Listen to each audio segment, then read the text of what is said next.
Good evening, everyone, and Hag Purim Sameach. Happy Purim, everyone. I'm so glad we could all come together in this joyful evening of this wonderful holiday of Purim to also immerse ourselves in the magical, wonderful world of Torah. I know that many people are at this moment listening to the Megillat Esther, and actually Anna and I will be reading it immediately at the conclusion of our study session this evening. And until then, I'm fortified by having some slivovitz, which I'll be partaking of during the course of our study together.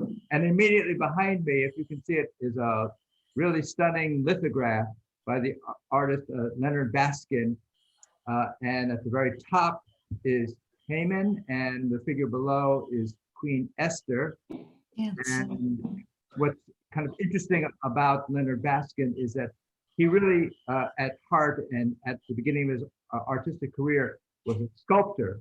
And much of his work really continues to replicate that sense of the blockness of the sculpting. And that's the way Haman appears, and quite unusual. First of all, for Leonard Baskin to have female figures in much of his work, and then certainly in this case to have a female figure who has flowing lines, has a smoothness, has a gentleness to her.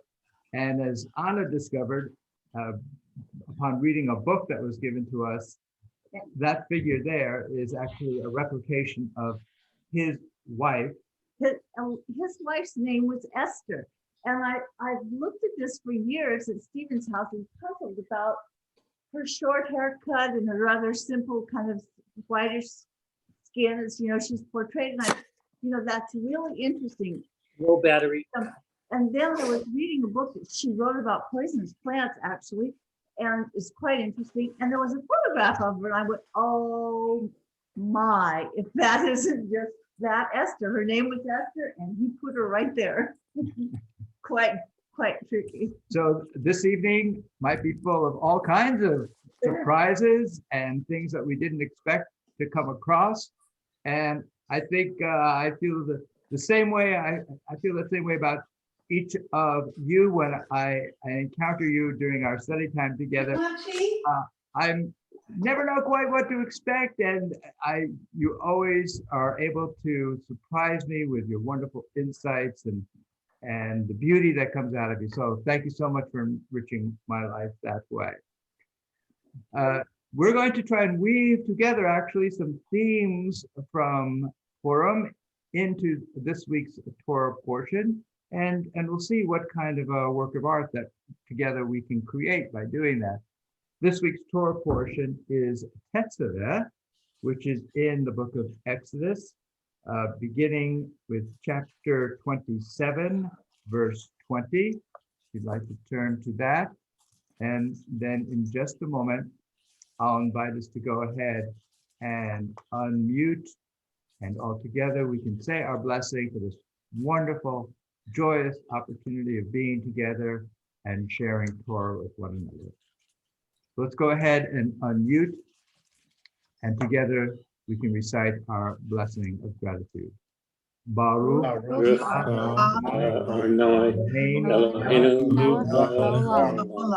asher kishanu b'mitzvotav v'tzivanu la'asot b'divrei Torah. Thank you, God, for this opportunity of immersing ourselves in words, deeds, and relationships of Torah.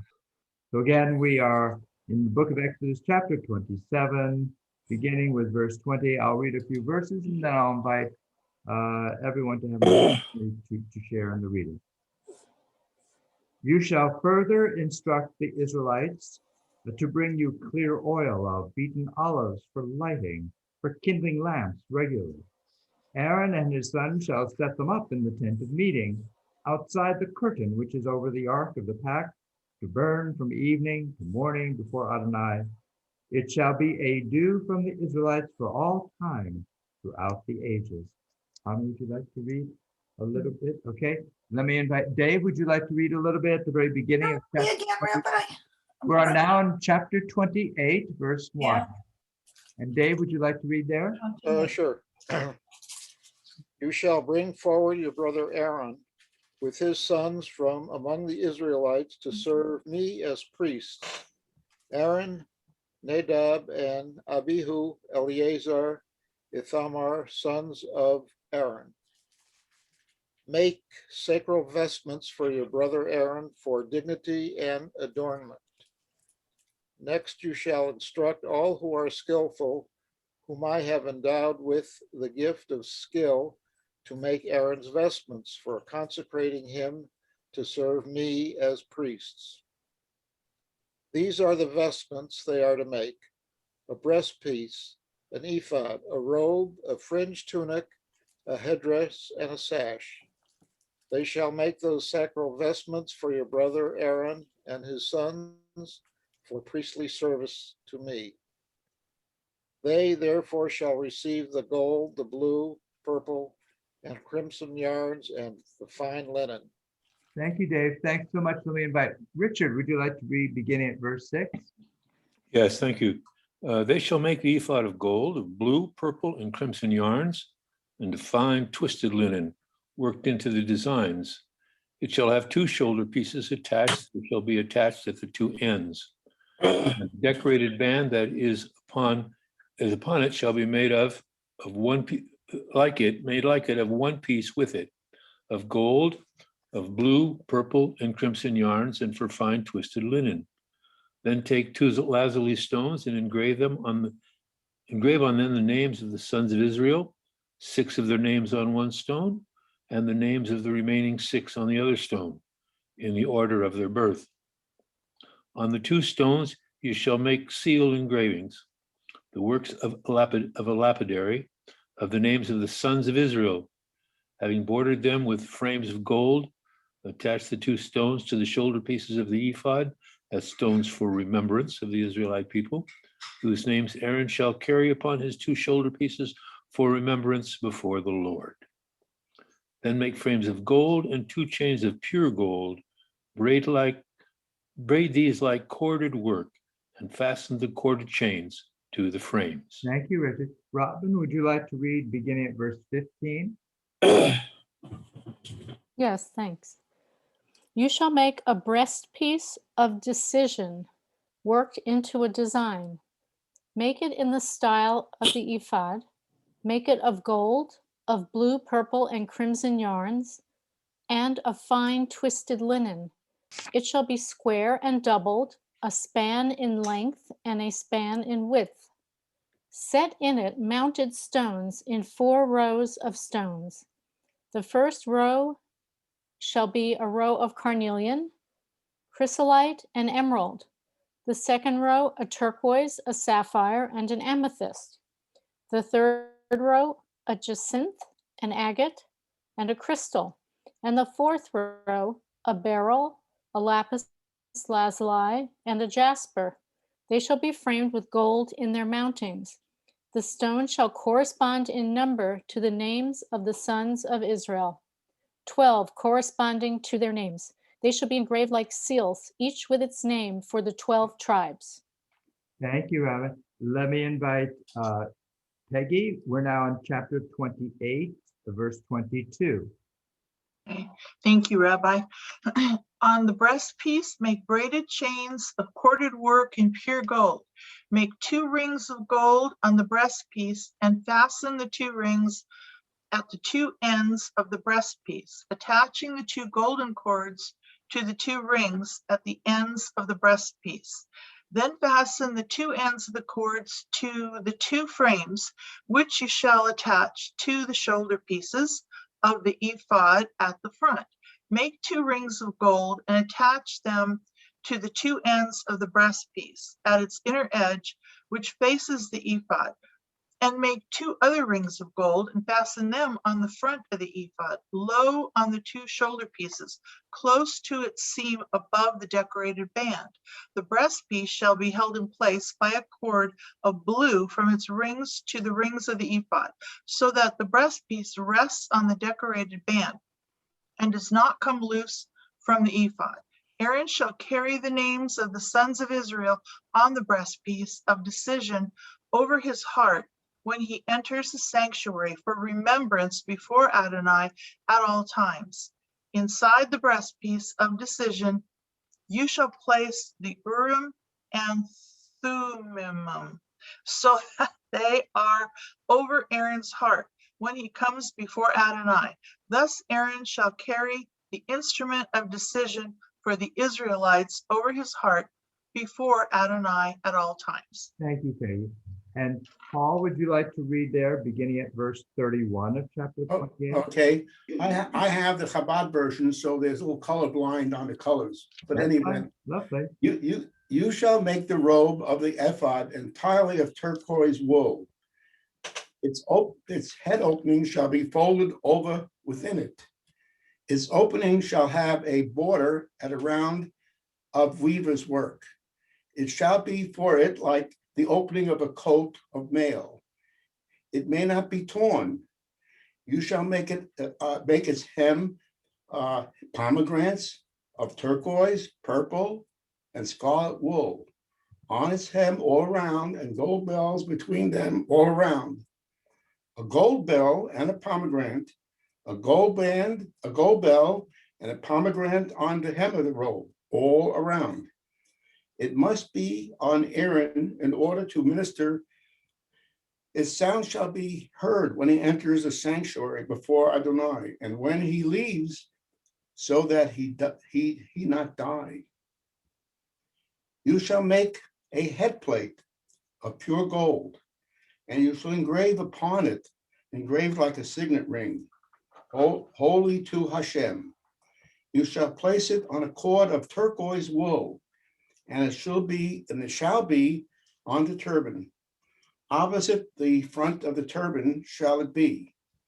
It shall be on Aaron's forehead, so that Aaron shall bring forgiveness for a sin regarding the sacred offerings that the children of Israel consecrate for any gifts of their sacred offerings.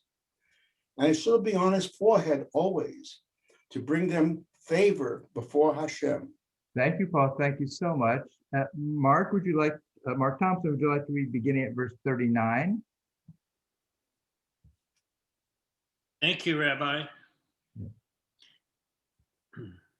You shall make the fringed tunic of fine linen. You shall make the headdress of fine linen. You shall make the sash of embroidered work.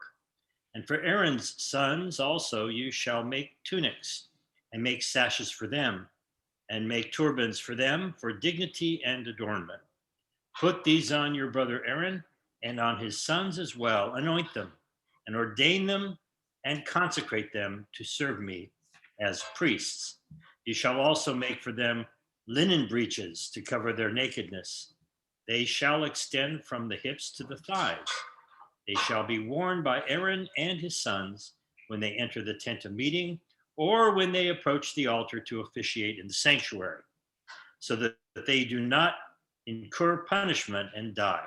It shall be a law for all time for him and for his offspring to come. Thank you so much, Mark. Gary, would you like to read at the very start of chapter 29? This is what you shall do to them in consecrating them to serve me as priests. Take a young bull by the herd and 2 rams without blemish. Also unleavened bread, unleavened cakes with oil mixed in, and unleavened wafers spread with oil. Make these of choice wheat flour. Place them in one basket and present them in the basket, along with the bull and the 2 rams. Lead Aaron and his sons up to the entrance of the tent of meeting and wash them with water. Take them the vestments and clothe Aaron and the tunic, the robe of the ephod and the breast piece, and gird him with the decorated band of the ephod. Put the headdress on his head and place the holy diadem upon the headdress. Take the anointing oil and pour it on his head and anoint him. Then bring his sons forward, clothe them with tunics and wind turbans upon them, and grid both Aaron and his sons with sashes, and so they shall have priesthood as their right for all time. Thank you so much, Gary. Mark Levinson, would you like to pick up there, right in the middle there of verse 9? It's my privilege. You shall then ordain Aaron and his sons. Lead the bull up to the front of the tent of meeting, and let Aaron and his sons lay their hands upon the head of the bull. Slaughter the bull before the Lord at the entrance of the tent of meeting. And take some of the bull's blood and put it on the horns of the altar with your fingers. Then pour out the rest of the blood at the base of the altar. Take all the fat that covers the entrails, protuberance on the liver, and the 2 kidneys with the fat on them, and turn them into smoke upon the altar. The rest of the flesh of the bull, its hide, and its dung shall be put to the fire outside the camp. It is a sin offering. Next, take 1 ram and let Aaron and his sons lay their hands upon the ram's head. Slaughter the ram and take its blood and dash it against all sides of the altar. Cut up the ram into sections, wash its entrails and legs, and put them with its quarters and its head, singular. Turn all of the ram into smoke upon the altar. It is a burnt offering to the Lord, a pleasing odor, an offering by fire to the Lord. Thank you, Mark. Let me invite Jay. Would you like to read beginning at verse 19? Thank you, Rabbi. Then take the other ram and let Aaron and his sons lay their hands upon the ram's head. Slaughter the ram and take some of its blood and put it on the ridge of Aaron's right ear and on the ridges of his sons' right ears and on the thumbs of their right hands and on the big toes of their right feet, and dash the rest of the blood against every side of the altar round about. Take some of the blood that is on the altar and some of the anointing oil and sprinkle upon Aaron and his vestments, and also upon his sons and his sons' vestments. Thus shall he and his vestments be holy, as well as his sons and his sons' vestments. You shall take them from the ram, the fat parts, the broad tail, the fat that covers the entrails, the protuberance on the liver, the 2 kidneys with the fat on them, and the right thigh. For this is a ram of ordination. Add 1 flat loaf of bread, 1 cake of oil bread, and 1 wafer from the basket of unleavened bread that is before Adonai. Place all these on the palms, Aaron and his sons, and offer them as an elevation offering before the Lord. Take them from their hands and turn them into smoke upon the altar with the burnt offering as a pleasing odor before Adonai. It is an offering by fire to Adonai. Thank you, Jay. Let me invite Tom and Jackie. Would you like to pick up there at verse 26? Then take the breast of Aaron's ram of ordination and offer it as an elevation offering before Yud-Heh-Vav-Heh. It shall be your portion. You shall consecrate the breast that was offered as an elevation offering and the thigh that was offered as a gift offering from the ram of ordination, from that which was Aaron's and from that which was his son's. And those parts shall be a due for all time from the Israelites to Aaron and his descendants, for they are a gift, and so shall they be a gift from the Israelites, their gift to Adonai out of their sacrifices of well-being. The sacred vestments of Aaron shall pass on through his sons after him, for them to be anointed and ordained in. He among his sons who becomes priest in his stead, who enters the tent of meeting to officiate within the sanctuary, shall wear them 7 days. You shall take the ram of ordination and boil its flesh in sacred precinct. And Aaron and his sons shall eat the flesh of the ram and the bread that is in the basket at the entrance of the tent of the meeting. These things shall be eaten only by those whom expiation was made with them when they were ordained and consecrated. They may not be eaten by a lay person, or they are holy, for they are holy. If any of the flesh of the ordination, any of the bread is left till morning, you shall put what is left in the fire. It shall not be eaten, for it is holy. Thank you so much, both of you. And let me invite Margot. Would you like to pick up there at verse 35? Sure. Thus you shall do to Aaron and his sons, just as I have commanded you. You shall ordain them through 7 days. In each day you shall prepare a bull as a sin. My glasses on.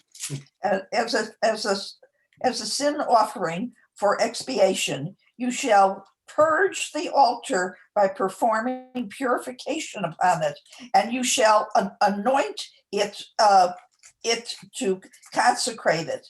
7 days you shall perform purification for the altar to consecrate it, and the altar shall become most holy. Whatever touches the altar shall become consecrated. Thank you, Margot. And now, Dave, would you like to pick up there at verse 38? Sure. Now this is what you shall offer upon the altar: 2 yearling lambs each day regularly. You shall offer 1 lamb in the morning, and you shall offer the other lamb at twilight. There shall be 1/10 of a measure of choice flour with 1/4 of a hin of beaten oil mixed in, and a libation of 1/4 hin of wine for 1 lamb, and you shall offer the other lamb at twilight, repeating with it the meal offering of the morning with its libation, an offering by fire for a pleasing odor to the Lord, a regular burnt offering throughout the generations, at the entrance of the tent of meeting before the Lord. For there I will meet with you, and I will speak with you, and there I will meet with the Israelites, and it shall be sanctified by my presence. I will sanctify the tent of meeting and the altar, and I will consecrate Aaron and his sons to serve me as priests. I will abide among the Israelites, and I will be their God, and they shall know that I, the Lord, am their God, who brought them out from the land of Egypt, that I might abide above them, I, the Lord, their God. Thank you so much. Richard, would you like to start at the beginning of chapter 30? Thank you, yes. You shall make an altar for burning incense. Make it of acacia wood. It shall be 1 cubit long and 1 cubit wide. It shall be square and 2 cubits high. Its horns of 1 piece with it. Overlay it with pure gold, its top, its sides round about, and its horns.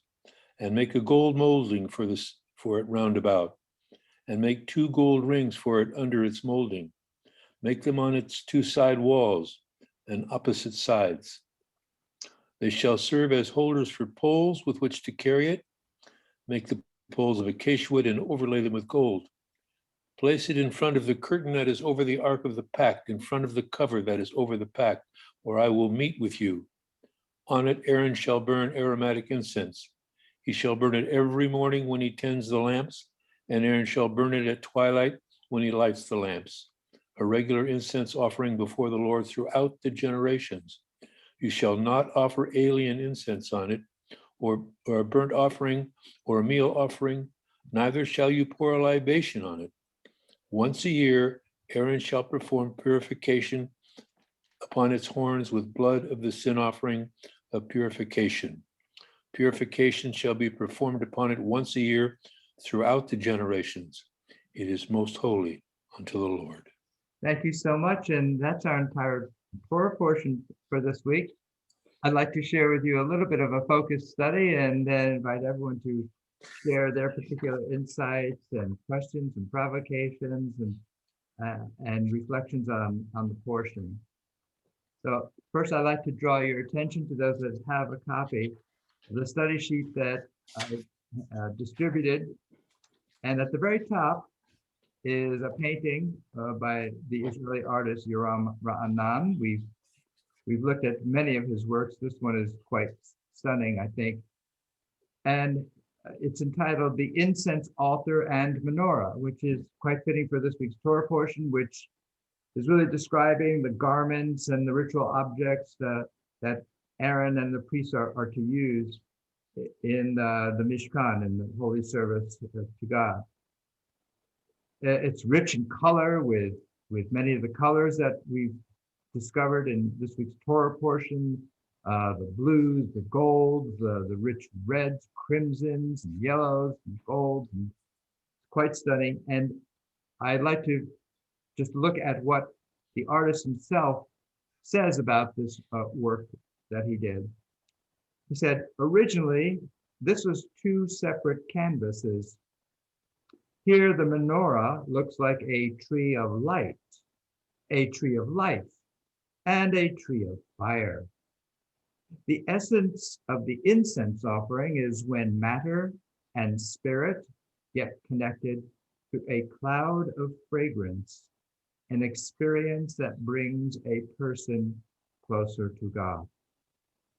I think it's fascinating that he originally had these as two separate canvases and then brought them together, because in many ways this is Jewish spirituality says that it is the interaction, the dynamic relationship between these two objects that is so profound and compelling. We have on one hand, on the left side of his canvas, that piece that represents the incense which is it's placed on the innermost sanctum of the Mishkan, then later of the temple and the Holy of Holies, the very heart of where God's presence is to be most compacted and revealed. And so the incense it's a mist experience. It's ethereal. It's intangible, and it resides in the inner chamber, the most inner chamber of the Mishkan.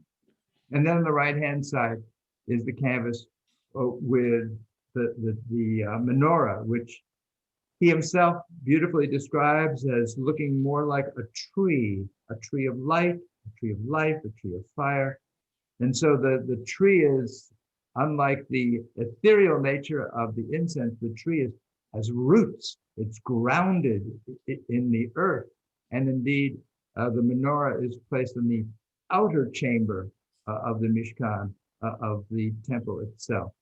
So we have these dynamics of inner and outer, of intangible, ethereal, very tangible and rooted, and they are somehow engaged in some kind of relationship that helps bring about this experience of what Yoram Ra'anan says brings a person closer to God.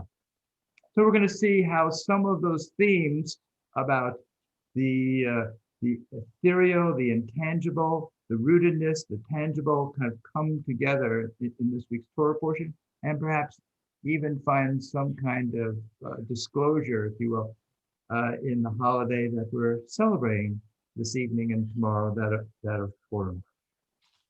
I've entitled this week's study sheet to be enrobed in glory.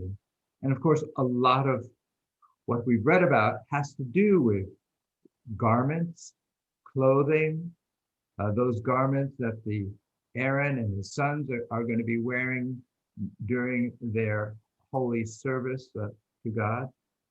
And it's fascinating that we read this Torah portion when we're celebrating Purim, which of course also is about garments. And one of the ways that we celebrate it is to put on costumes. And it's kind of fascinating when one thinks about when one puts on a costume, is one hiding one's identity, hiding oneself from those around him or her, or is one disclosing something about him or herself that ordinarily that person wishes to keep a little bit hidden? So we're going to be playing with these notions of hidden and revealed, of tangible and intangible, of the inner and the outer, all of which is expressed in Yoram Ra'anan's painting as well. One of the most significant aspects in terms of the narrative of this week's Torah portion is that Moses is not mentioned. His name is not mentioned even once. And this is the only Torah portion in the last four books of Torah in which Moses' name is not mentioned. So it makes it quite significant, quite unique, and of course, quite provocative. What does that mean? that he's not named at all.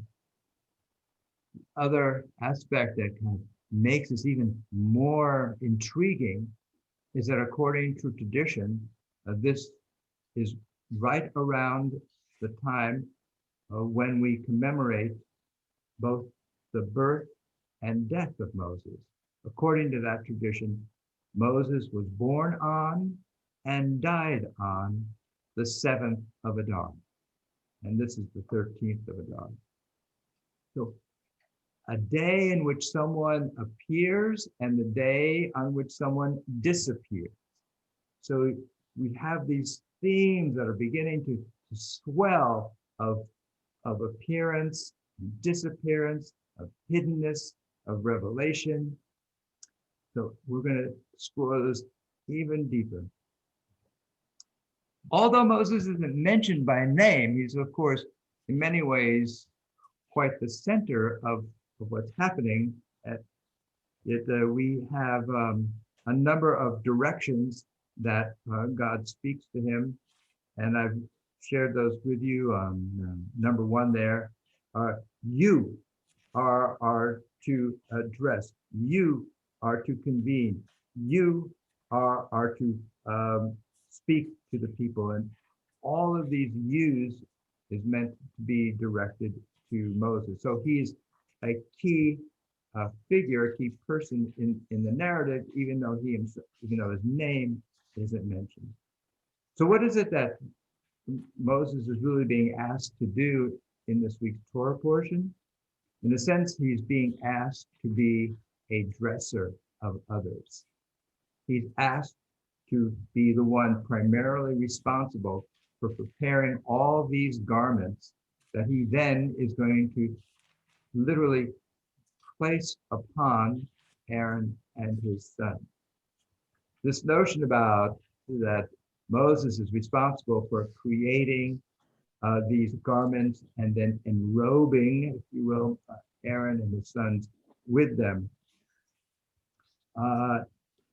is also reminds us that Moses himself once wore royal garments. He wore royal garments as a prince of Egypt. And at some point in time, he became disrobed of those garments when he went into Midian, and he wore the clothing of a poor shepherd. So here is Moses, who has previously gone through this experience of being disrobed as a prince. And now there's a lot of midrash around this whole story about Moses creating and these beautiful garments and dressing Aaron in these beautiful garments. A lot of midrash in which God is saying to Moses, you could have been the priest, but I chose not to make you the priest.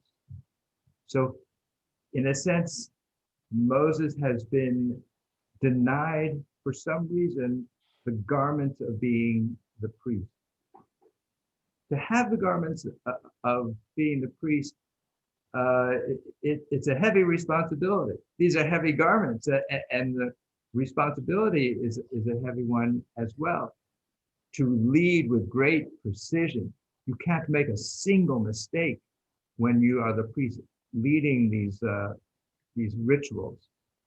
And so we have in tradition two different responsibilities, one associated with Aaron and one associated with Moses. Aaron receives this tradition of being responsible for the ritual, of being responsible for that which is unchanging. And indeed, the inheritance of that role is also very unchanging and restricted. It is something that can only be passed down through his family, through his son. And according to tradition, that sense of the unchanging, if you will, rigid nature of the role of Aaron is not just associated with the rituals and the rites and the routines, but also he's associated with the written Torah, that which has been inscribed, that which is what we're looking at, that the letters don't change. We open it up next week and we go back to these very same pages. It's going to be the very same letters. According to tradition, that is what Aaron is associated with. By contrast, Moses is associated with a different aspect of Torah. Moses is associated with the oral Torah. God spoke words to Moses in addition to what got written down, and those words, according to Jewish tradition, Moses shared with Joshua. Joshua then passed those words orally down to his successors, so forth and so on. We have this chain of the passing of this oral tradition. Oral tradition has a different character than that which is written. It has a more dynamic character. It is one that involves also interpretation. It involves innovation, if you will.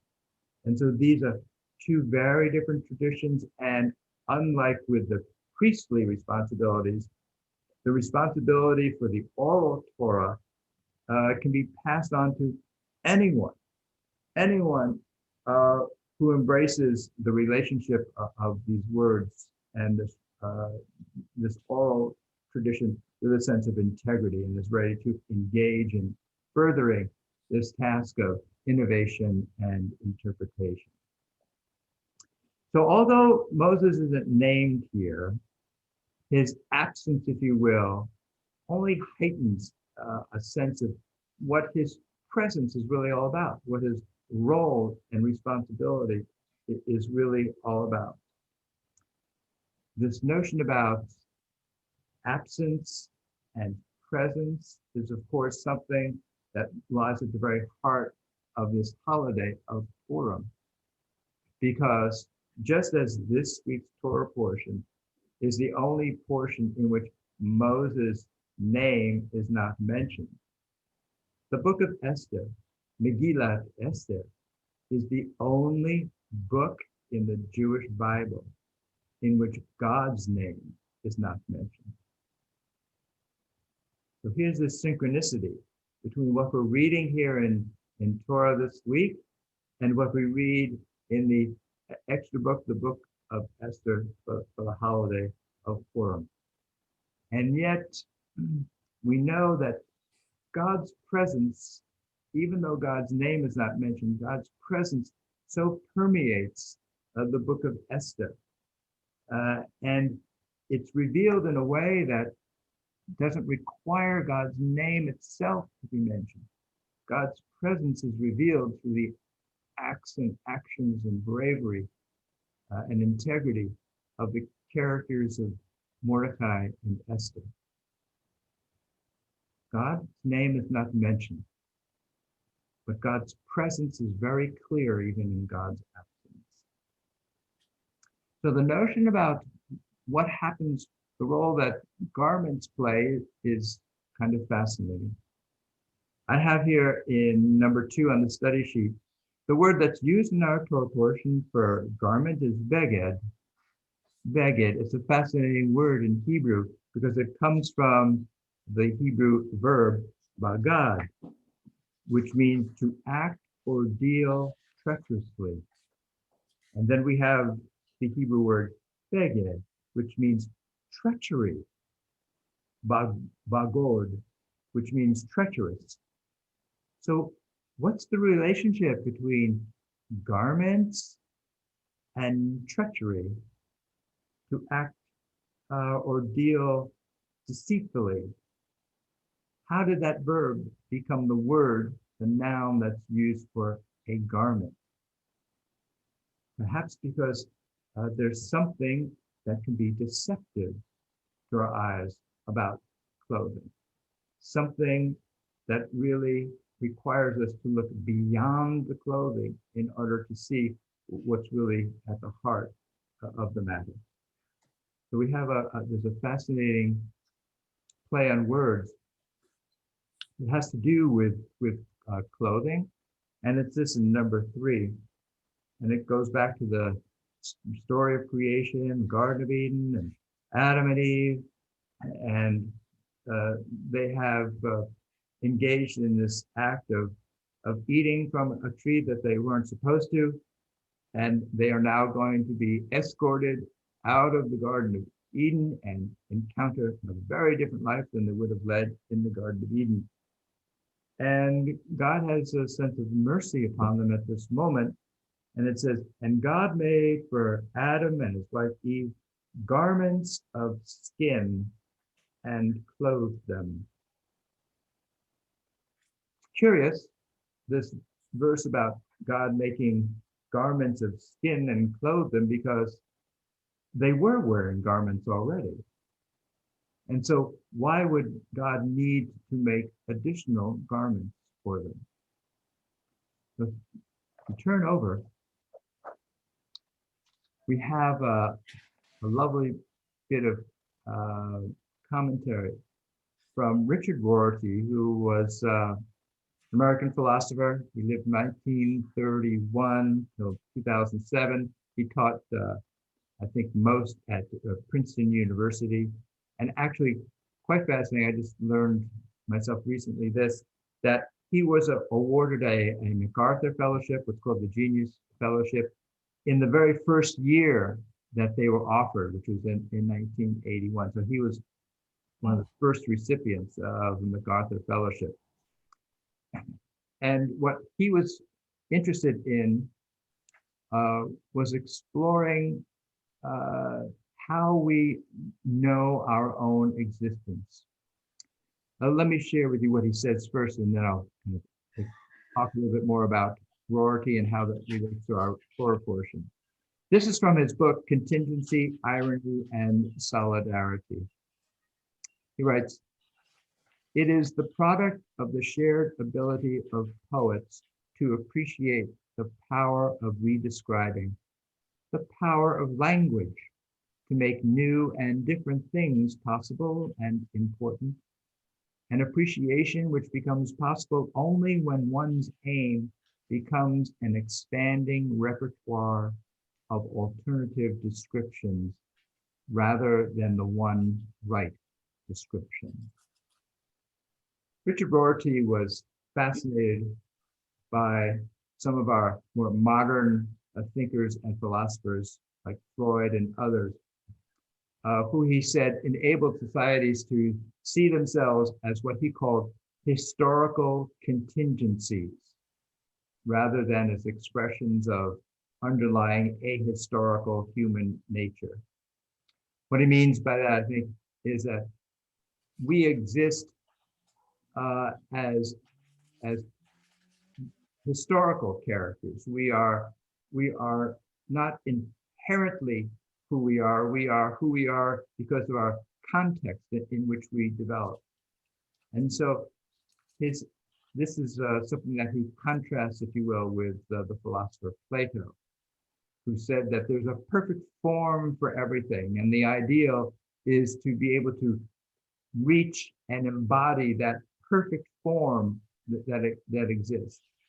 And Richard Rorty rejects that. He says there is no perfect ideal form for anything.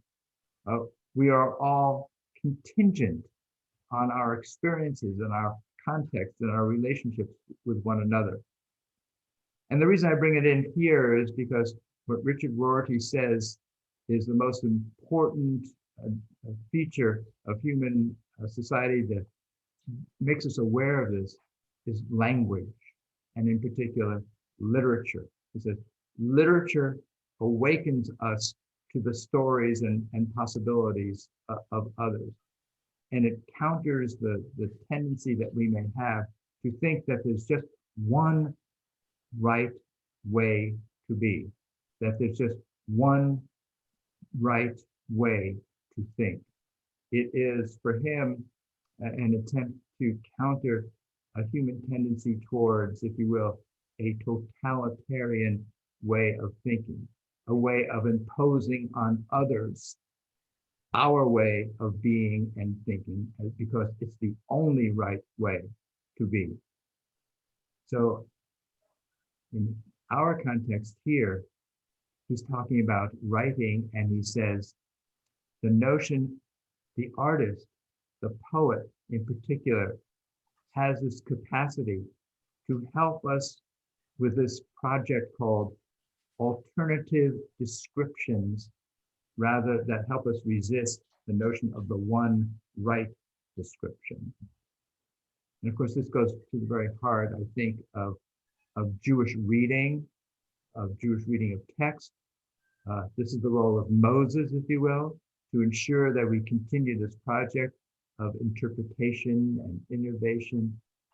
But here's where Richard Rorty brings us back to the painting of the incense and the menorah, of the inside and the outside, of the intangible and the very rooted tangible, of Moses being involved in this project of interpretation and Aaron being engaged in this more rigid role of ritual, routine, and the written. He says, both of these, Richard Rorty would say, both of these are essential for human society. To have a sense of structure and to have a sense of freedom, to have a sense of imagination and to have a sense of routine. So here's how Richard Rorty takes us into a bit of midrash that plays with the verse that I shared with you that's from the story of Adam and Eve. You remember there that it said, God dressed Adam and Eve in garments of skin. And in the Hebrew there, if you turn back in your Torah, you'll see that the word for skin is written as with ayin vav resh, which is pronounced or. And then we have this midrash that says, well, in Rabbi Meir's Torah, it was found written garments of light. And the word light is written aleph vav resh, but it too is pronounced or. Who knows if Rabbi Meir was being somewhat mischievous, playful, or maybe his Torah really did have the word written that way. But he's telling us there's more than one way to read a word. There's more than one way to read the enrobements, if you will, that these letters are.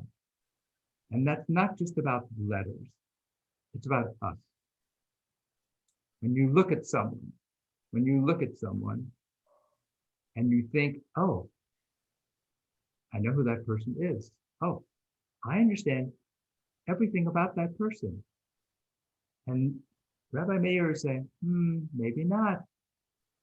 Maybe that person in front of you looks like an ayin vav resh, but really they're an aleph vav resh. You just need to allow yourself a different reading of the person that's before you. And when you do that, something magical happens. You expand the possibilities of who that person is that's before you. So what Rabbi Meir is telling us is that really all of us have not merely these external garments that we wear. We're also, by God, enrobed in something quite inner, a garment of light.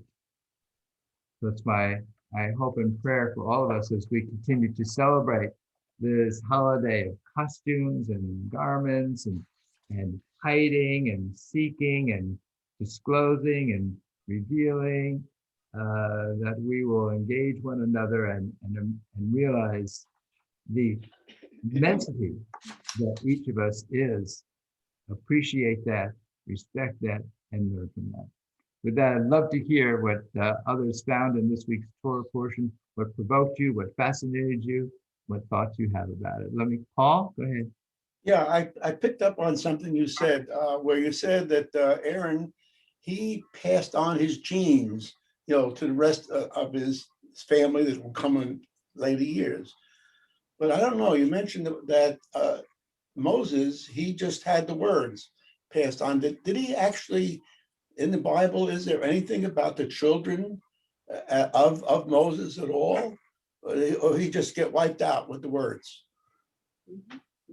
Well, his children are mentioned, but they're not necessarily assigned a role the way it's assigned, the roles are assigned to Aaron's children for all time. It seems much more perhaps entrepreneurial, right? Some people have a business that they're able to pass on to their children, and then others, their children got to go out in the world and make it on their own. And I guess there's benefits to each, challenges to each. So it seems like Moses' children are more having to make it out on their own. They don't have something that's already prescribed for them. It's kind of interesting for each of us to think about, which would you have preferred as a child? Would you have been wanted to have just been given an assigned role for the rest of your life, or would you rather just have been told, make of yourself what you will? It's a Anna, do you have something you Well, want to say? the assigned role for Aaron and his sons was pretty darn strict. And if you're a kind of person who can toe the line and not mess up, like Nadav and Abihu, you're okay. But if you happen to have a wild hair or a different, if you want to talk back to God, you might rather go on the religious track than the Aaron track. Then, Mark Thompson, yeah. You really spurred my curiosity when you said that this is the first time that Moses' name was not mentioned in the Torah, the only time, right? Right. And I began to wonder, well, why? And maybe there's something in the language here that reveals that. And then I thought back to Ki Tisa. And in Ki Tisa, I'm going to read this verse here real quick. Okay. It says, Moses was not aware that the skin of his face was radiant, since he had spoken with God. Or face, leather. I mean, it's referring to his skin, which is or, like leather. I mean, we're talking about using different means of translation here. So is it possible that the reason Moses is not mentioned here is that the word or is so significant that it pertains only to Moses and his relationship with God, that begadim, or in the other respect, is transitory. It's not as important as the or, as the light of God. So maybe that's one reason why there's a distinction that Moses is not mentioned in this portion, because of that radiance that is not normally revealed in clothing. Oh, I love that word radiant. Thank you so much. It's really fascinating. And as I look back upon the painting by Yoram Rana, to me, it is so radiant. There's just something that's just shining forth from both the incense and the menorah as well. So it's fascinating to think about the interplay of the inner and the outer, of the skin and the inner as well. Thank you so much. Yeah. Others, Gary. So one of the things I so look forward to coming to Torah study is that so often through either reading or listening to other people's interpretations, I'll many times I'll have an aha moment, or it'll help me connect dots, or it'll give me things to think about. But this painting helps me realize I have a new experience today, and that's something I've never experienced. And so when the artist talks about a cloud of fragrance, an experience that brings a person closer to God. And I have had those feelings. Music has done that. It's brought me closer to God. An environment has brought me closer to God, holding a baby. But fragrances have certainly brought me back to all kinds of different experiences in my life, but I've never had a fragrance that made me feel like I'm closer to God. So I'm missing something, and that's okay. That's okay. And maybe something will happen later. And I've never even thought about it. I've never thought about a fragrance bringing me there. So Okay. An interesting experience. I have to share with you, Gary, what Anna has just mentioned to me across the table here. She said, oh, Gary will experience that fragrance when he smells his first grandchild. From Anna's lips to God's ears. Yes. Okay. Yeah, I love Richard. that. I love that. Well, I've always been curious about this chapter too, because Moses isn't in there, but there's somebody else that's not in there. There's no narrator. Our narrator is missing. We're just getting naked God. Mm. Wow. There's no author there. There's no one to tell us that Moses says this or Moses does this. It just starts out with you. That's God speaking. And there's no author. Wow. Oh, Richard, thank you so much. This is enriching my understanding of the Torah portion. I'm just continuing to play with these notions about these layers of garments that the narrative is expressly about. And yet what you're reminding us of is that the Torah itself is paring itself down in so many ways, as you say, without the narrator, without Moses being mentioned. So what a rich dynamic between paring down and loading up. I also think that in this regard that Moses, he doesn't have a name. It's just this thing that was drawn out of the water. And he's the human or whatever through which God speaks. He's the ground of being, and he has a spiritual consciousness, and he's our model, he's our prophet. And when he's gone, what we're left with is very tight ritual to keep your focus, keep your focus, keep your focus. And one day you'll grow up, and was it David or talked about having an experience when God was there and you're mixed with the divine? And 192% of human beings never get there to this enlightenment or awareness or companionship or speaking for God or with God. We don't get there. What we've got is the opportunity through these very stringent rituals to try and narrow down our focus, to be humble, to be kind, to be good, to try and do the right thing. And out of integrating that, we may be able to do that work in the world that God is commanding us to do in this particular chapter. And there's no author here. I'm talking to you guys. So that's what I got out of today's portion. Robin, thank you, sir. So what struck me about this was, that didn't start out saying, I spoke to Moses saying, and that was strange. And then I looked back at the previous Parsha, Terumah, and it starts out with, I spoke to Moses saying, and then I looked through that entire Parsha, and that phrase is not repeated again. I spoke to Moses saying. And so it looked to me like what is in this Parsha is sort of a continuation of the previous one, where it's just more instruction, information to Moses. And then I thought, well, I wonder why, but then it seemed to me that while the previous Parsha was about the building and the instructions for the tabernacle, that this was part of that their role was kind of woven in with that structure, and that they were really to be taken together. That was my reading of it. I thought this could just be a continuing thing. So this is fascinating because what you've done for me is you have drawn this kind of connection between what Mark Thompson brought up about next week's Torah portion, and you took it back to last week's Torah portion. Yes. And here we are in this week's Torah portion as kind of a bridge, perhaps, between these two, and this dynamic of, as Richard was mentioning about the direct speak. without the third party being present.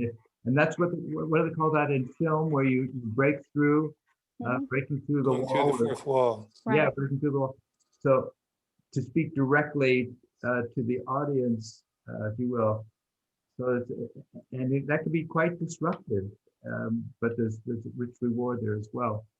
Well, they made a decision to chop them up somehow. Mhm. Brilliant. Thank you so much for pointing that out. And anyone else? So, Say one other thing. of course. During this time of sensitivity to wokeness, I'm being a little bit facetious here, but I'm a little bit offended as a left-handed person that there's a mention of Aaron's right ear and ridges of the son's right ears. So I'm just curious, and right hands, I'm just curious to know, what is it about right-handedness? Is this some kind of a expression of superiority according to tradition? What is this? Okay, I'm gonna let, go ahead, Tom. Tom, go ahead and say something about that. Oh, no, I'm just right on, Mark. I feel hurt. I'm Yeah. Yeah, I'm going I to too am a lefty. spot. I too am a lefty. You're lefty too. I think it's a terrible thing. I see we have an uprising of the left-handed. This is We have a lot. fascinating. We have an unusual number of left-handed people. A Interesting. greater percent of presidents of the United States have been left-handed than is the percentage of people of left-handed people in the United States.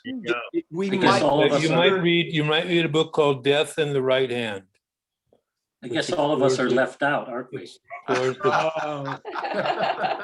I think this is appropriate that we're ending our session tonight with frivolity and laughter. And so once again, I say, Hag Purim Sameach, much joy, celebration, happiness to everyone. God bless you all. Enjoy. I look forward to our regathering next week. Be well, everyone. Thank you. Best. Shliva.